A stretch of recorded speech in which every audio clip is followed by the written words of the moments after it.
So, Dube, what has to be done to improve your league that used to be the best before? Look, the biggest thing I think in football is coaching.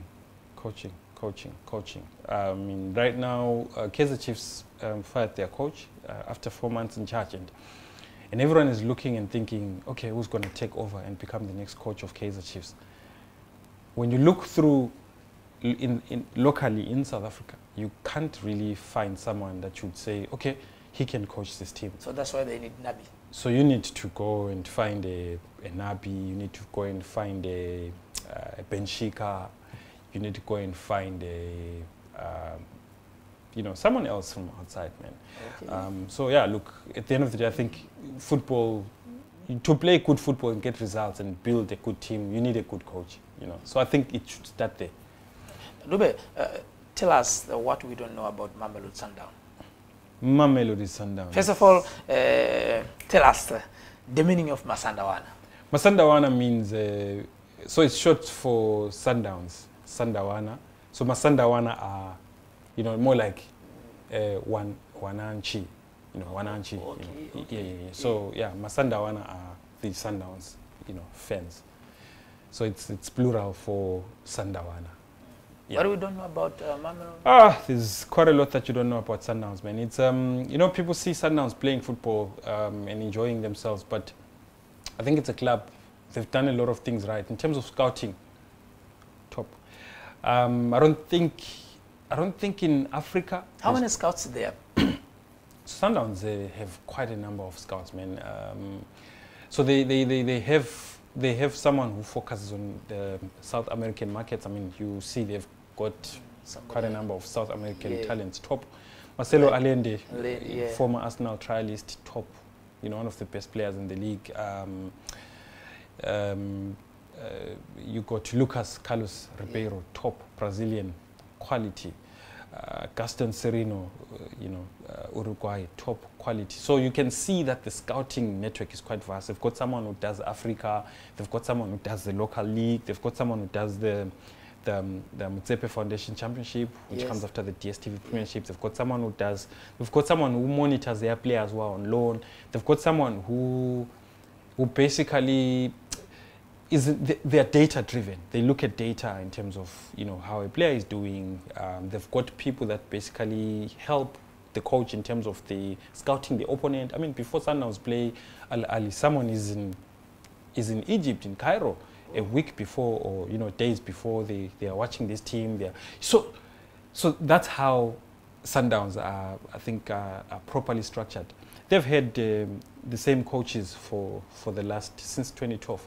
Peter Msimane took over 2012 December, rebuilt the team, left in 2020. His assistants, Mangoba Mngiti and Rulani Mkwena, took over after him. They'd been with him for all that time. Now Rulani is now in charge. So there's that continuity in terms of coaching, you know. Same, they've got an identity. I mean, we know how Sundowns play, bruh. We know when they lose the ball, they'll fight and get the ball quickly. You know, we know. So they've got that right. They've got that. Their scouting is on point. You know, the players come in and they do very well.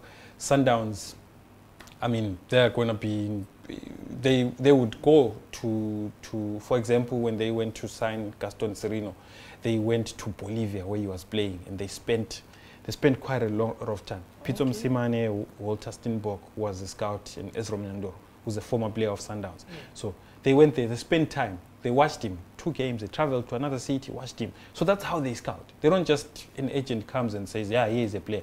No, and they also look at the data, and this is why when Sundowns sign a player, they come in and they make an impact instantly. Marcelo Allende is probably one of the best players in the South African League. Lucas Ribeiro Costa, unfortunately the injury kept him out for quite a while, but he's done very well.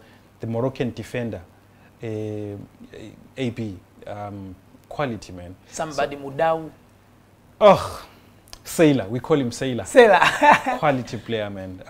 I think one of the best defenders on the continent. He's top talent, man. I think he's done very well. He's a star even in Tanzania. Oh, man. Sailor is good. Ronan Williams. I mean, they signed Ronan Williams last year from SuperSport.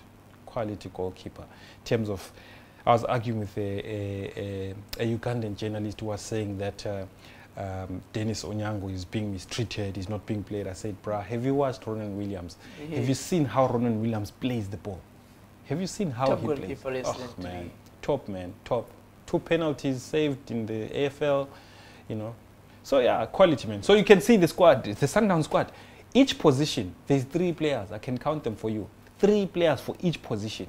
That's how much depth they have. Yeah, they've got a lot of players on loan in other teams who are doing very well. You know, their strikers, some of the best on the corner. Peter Shalulile, I mean, he's top. He's top.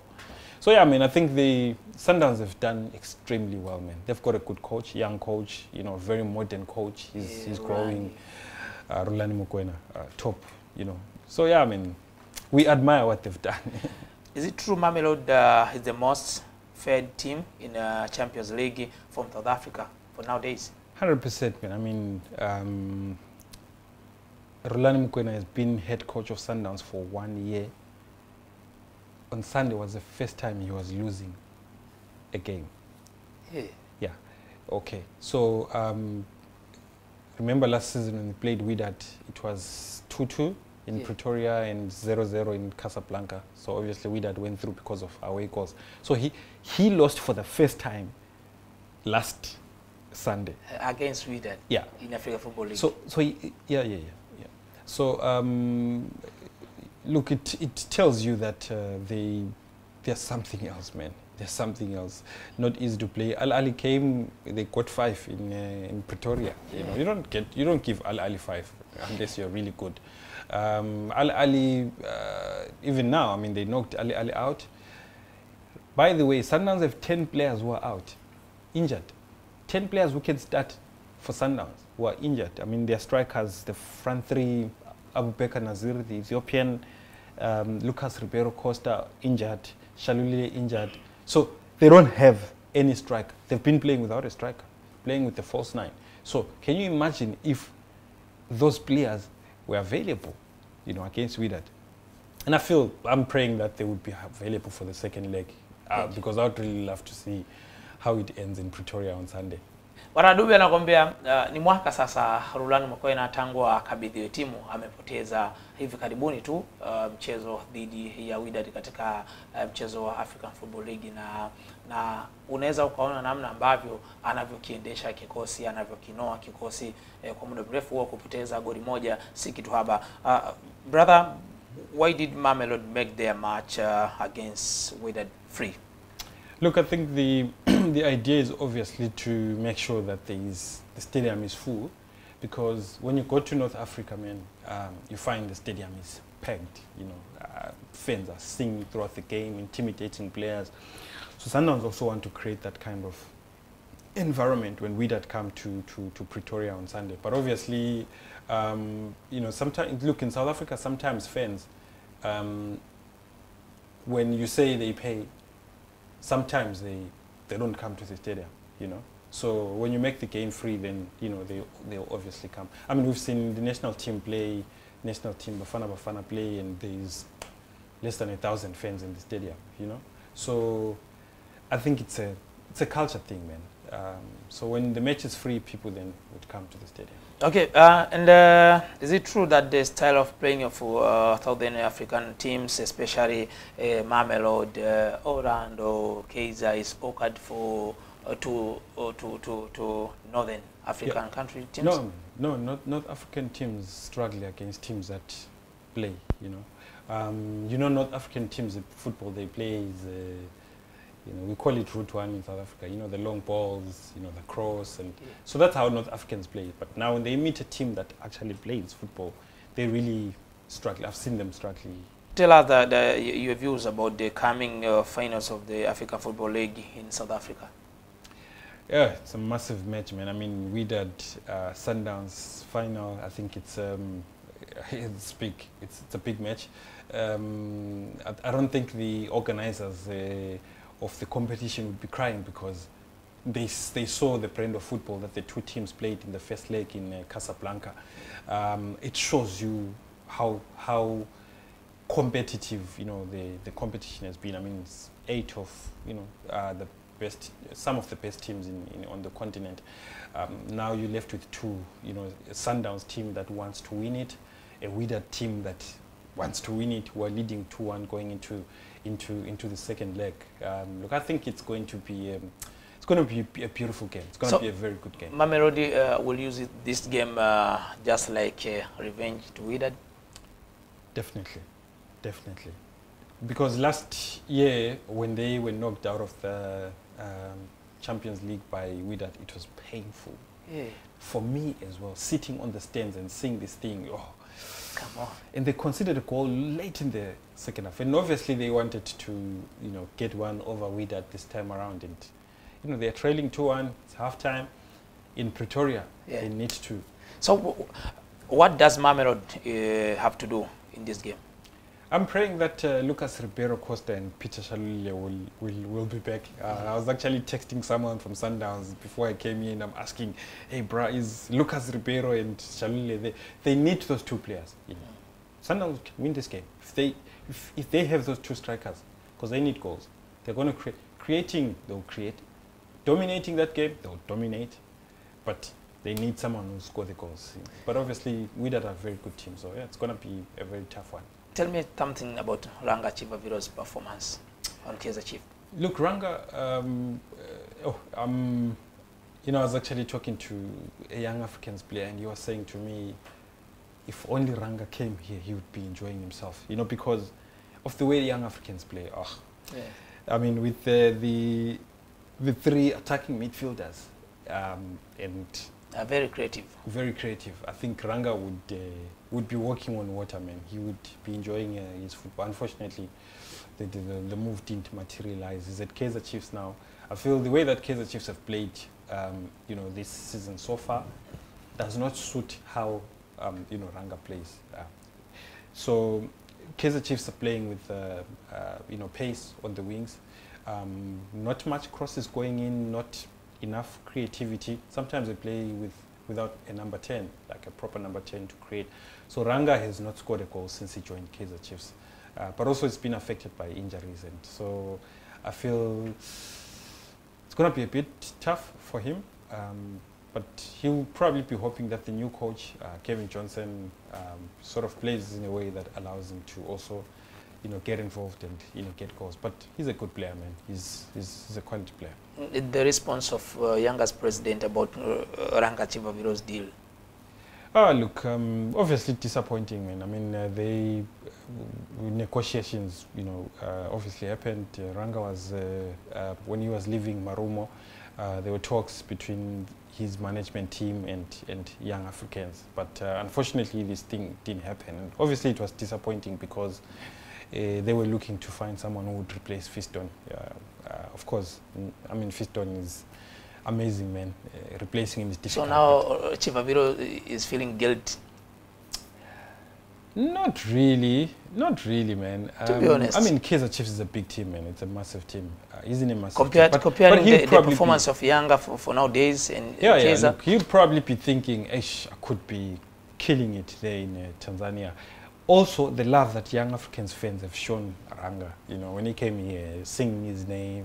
Can you imagine if he was here and scoring goals? Then it would be different. So I'd imagine he's probably thinking, I wish I could have. So probably on next transfer window, maybe he came for Yanga? Yeah, it would be difficult because there's a contract now with Kaizer Chiefs, you know, so he signed the longest one. I think a 2-year deal. So if they are to get him, they'll have to pay for him, but the two clubs are, I mean, they met earlier during Mwanachi Day, so I suppose they're now, you know, good friends, and they could actually, you know, talk and say, hey, give us this guy on loan, and, you know. Okay, I have two last question. Do you know somebody, Helmi Gwedich, former Yanga's C physio? Yeah, I do. Top professional, man. He's with Orlando Pirates, conditioning coach. Very, very good conditioning coach. I think Orlando Pirates, obviously knowing the work that he did with young Africans, they decided to bring him over to sort of strengthen, you know, their team. And I think the nice thing at Orlando Pirates, I think he works with the team, so it's not necessarily him alone doing the conditioning, but he works with within a team. So he's making very good contributions well to the team. Yeah, making good contributions to the team. Simba, they need somebody like that. Look, I mean, any team. I mean, football has gone the that direction. Any good team needs a good conditioning coach. I mean, because then players will be unfit, players will be getting injuries, and because of poor conditioning. So, absolutely, they need someone like that. Brother, I need your views about Tanzanian player who plays for Chipa United. The midfielder Baraka Majogoro. I've watched him. He's actually won, if I remember well, he's won 2 Men of the Match awards. I think that tells you that he's a very good player. I mean, I think he's done very well. He plays in a team that constantly changes coaches. I mean, Chipa can change 5 coaches in one season. So I'm happy for him, and that he started off very well with Chipa. A very important player in their midfield. I usually just look at the team each time they put it out, because of my love for Tanzania, man. Right. And I've been reaching out to him and saying, when he comes to Johannesburg, I want to sit down with him and just have a chat with him. But I think he's doing well for himself, and look, the sky's the limit for him. All right. Yeah.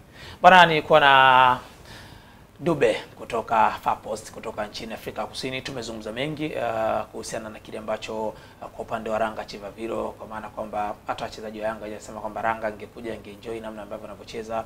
Tumezungumzia kuhusiana na fitness coach wa Orlando Helmi Godiche ambaye alikuwa akiinoa Yanga, namna ambavyo anavyoendelea vizuri na kazi yake huko Afrika Kusini.